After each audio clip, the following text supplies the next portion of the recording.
Bismillahirrahmanirrahim. Assalamualaikum warahmatullahi wabarakatuh. Alhamdulillah.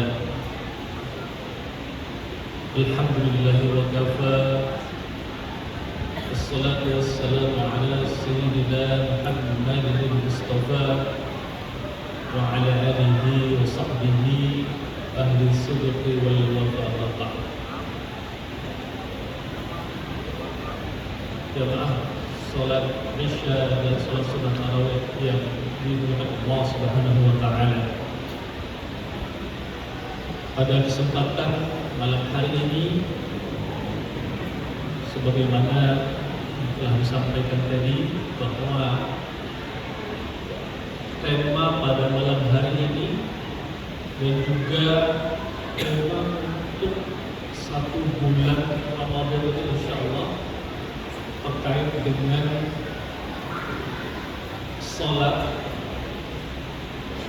ditinjau dari berbagai aspeknya, mulai dari syarat salat, rukun salat dan seterusnya. Pada malam hari ini sebagai pembuka saya akan menyampaikan satu hikmah dari pelaksanaan ibadah salat. Jamaah sekalian, para ulama sufi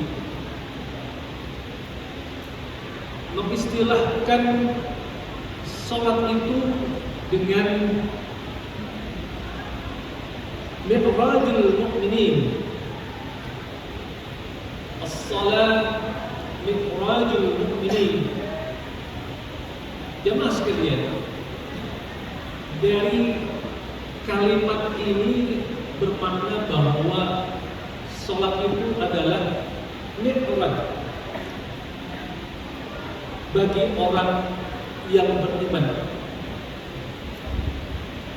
Sebagaimana baginda Nabi Muhammad SAW melaksanakan Isra dan Mi'rajnya menghadap Allah Subhanahu wa taala dari Masjidil Aqsa ke Sidratul Muntaha, maka jamaah sekalian, dengan salat itu seorang mukmin dapat bermi'raj sebagaimana Nabi Muhammad SAW melakukan mi'rajnya terhadap Allah Subhanahu wa taala.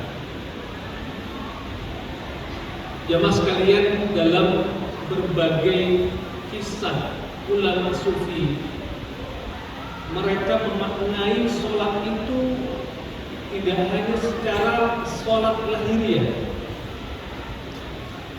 tapi mereka memaknai sholat itu adalah sholat batiniah.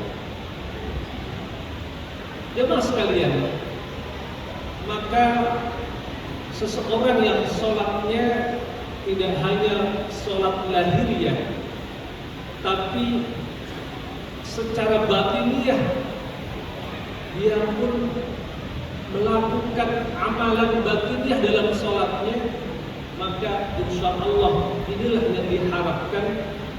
Sholat itu adalah sholat yang khusyuk. Jamaah sekalian, hal ini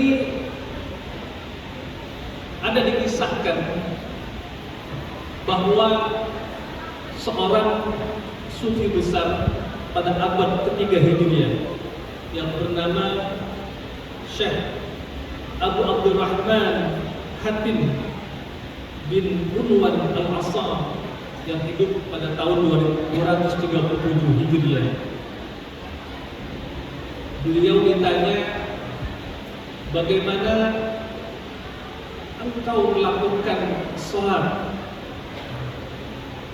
Maka Hatim Al-Asr ini menjawab, ketika masuk waktu sholat, aku bangkit dari tempatku, kemudian aku mengambil wudhu lahiriah dan wudhu batiniah. Jadi jamaah sekalian, dimulai dari pelaksanaan wudhu itu pun ulama sufi itu sudah memaknai wudhunya itu ada yang wudhu secara lahiriah disertai juga dengan wudhu secara batiniah. Jamaah sekalian, maka diharapkan dari sholat yang diawali dengan wudhu tadi, yang wudhu tidak hanya wudhu lahiriah tapi juga wudhu batiniah, maka diharapkan nanti sholatnya pun dengan wudhu yang begitu baik dia laksanakan, maka insya Allah mudah-mudahan sholatnya pun akan baik dia lakukan. Jamaah sekalian, dari mana ulama sufi ini memaknai wudhu ini ada yang secara batiniah?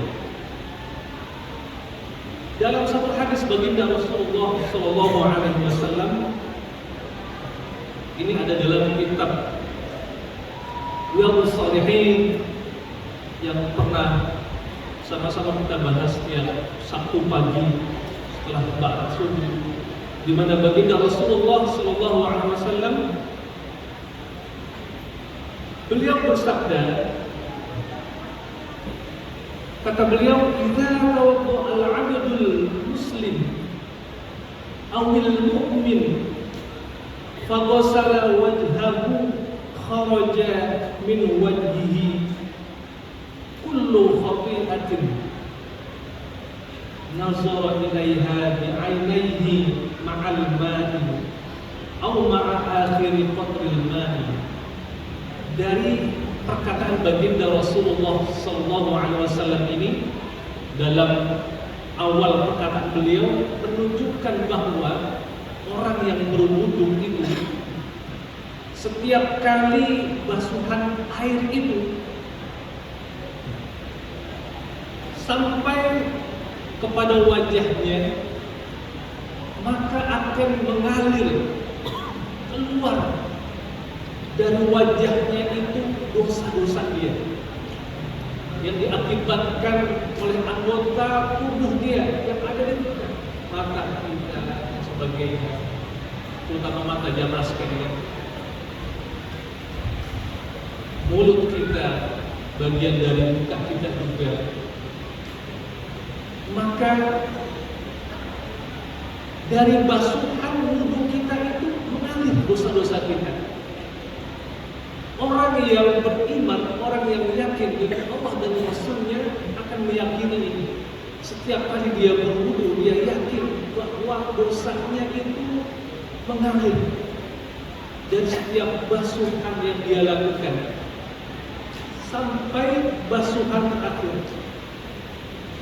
Allah akhiri qatril ma'i, sampai basuhan terakhir. Dan seterusnya jemaah sekalian, membasuh tangan, kaki, itu pun sama. Ini adalah makna batiniah dari wudhu itu. Dan sholat pun memiliki makna batiniah, tidak hanya gerakan yang kita lakukan, maka ada makna batiniah. Jemaah sekalian,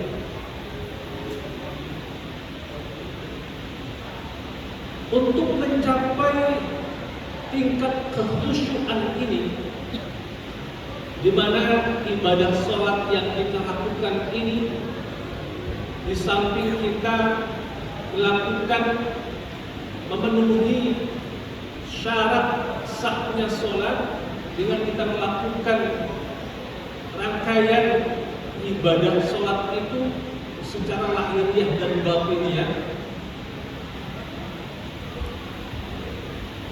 maka yang diharapkan adalah tingkat kekhusyuan kita kepada Allah Subhanahu wa Ta'ala. syarat sholat dapat kita pelajari, rukun sholat mudah kita pelajari. Tapi jamaah sekalian, untuk mencapai tingkat kekhusyukan kita ketika kita sholat menghadap Allah, ini yang perlu kita pelajari juga.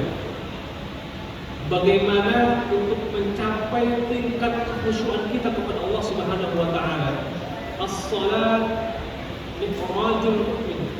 Bagaimana kita mengkondisikan salat kita mi'raj, kita menghadap Allah. Dalam satu hadis baginda Nabi Muhammad SAW menyebutkan istilah ihsan, an ta'budallah ka'annaka tarahu fa in lam takun tarahu fa innahu yaraka. Bahwa ihsan itu adalah engkau menyembah Allah ka'annaka tarahu, seakan-akan engkau melihat Dia, melihat Allah. Seakan-akan kita ketika sholat Allah ada di hadapan kita. Fa in lam takun tarahu fa innahu yaraka. Dan jika kamu tidak mampu melihat Allah, mata lahir kita, mata fisik kita memang tidak mampu melihat Allah, tapi mata batiniah kita insya Allah mampu merasakan kehadiran Allah di hadapan kita. Yakinkan, fa innahu yaraka, kata Nabi, bahwa sesungguhnya Dia, Allah, melihat engkau. Jikalau sholat kita merasakan bahwa Allah ada di hadapan kita, kita mi'raj di hadapan Allah Subhanahu wa taala, maka bagaimana perasaan kita? Banyak orang ketika sholat dia menangis, saking dia merasakan sesuatu yang beda dalam sholatnya. Dia merasakan Allah begitu dekat kepada dia ketika dia sholat. Jemaah sekalian, itulah yang diharapkan dari pelaksanaan sholat kita. Adapun terkait dengan syarat sholat itu sendiri, yang pertama syarat wajib sholat, kondisi yang mewajibkan sholat seseorang itu yang pertama adalah dia Islam. Maka orang yang non-muslim tidak wajib sholat. Yang kedua, balik atau mencapai usia dewasa,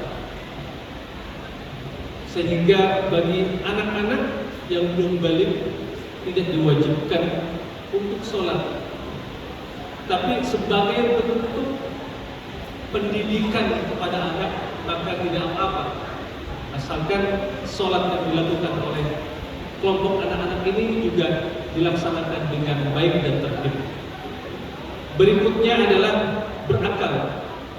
Maka orang yang hilang akal ataupun gila, ataupun dalam kondisi saat dia hilang akalnya, seperti orang yang mengalami penyakit ayah dan sebagainya, maka tidak masuk dalam syarat wajib sholat sampai kondisinya memungkinkan. Adapun syarat sah sholat, di mana kondisi agar sholat kita diterima, yang pertama adalah suci anggota badan dari hadas dan najis yang mencakupi badan kita, pakaian kita, tempat sujud kita. Yang berikutnya adalah menutup aurat dengan pakaian yang suci dari najis. Yang berikutnya adalah berada di tempat yang suci. Insyaallah tempat ibadah kita sangat layak untuk kita sholat, dibandingkan beberapa saudara kita yang untuk sholat pun begitu sulit dengan kondisi alam, lingkungan, akibat berbagai hal perang dan sebagainya, maka kita patut bersyukur kepada Allah Subhanahu wa Ta'ala. Yang berikutnya adalah mengetahui masuknya waktu sholat, dan yang terakhir adalah menghadap kiblat, kecuali dalam beberapa hal, misalkan orang yang dalam kapal laut atau kapal, pesawat dan sebagainya, maka itu adalah pengecualian. Jemaah sekalian, pembahasan tentang syarat wajib sholat maupun syarat sah sholat ini memang cukup panjang, tapi paling tidak untuk kita mengetahui secara umum syarat wajib sholat seperti apa, syarat sah sholat seperti apa, untuk mencapai tidak hanya baik secara lahiriah sholat kita, tapi juga secara batiniah kita sholat dalam rangka kita berusaha untuk mencapai tingkatan sholat yang khusyuk. Mudah-mudahan ibadah sholat kita adalah ibadah sholat yang mendapat keberkahan dan ridho Allah Subhanahu wa Ta'ala. Jamaah sekalian, kiranya ini saja yang dapat saya sampaikan. Billahi taufiq wal hidayah. Assalamualaikum warahmatullahi wabarakatuh.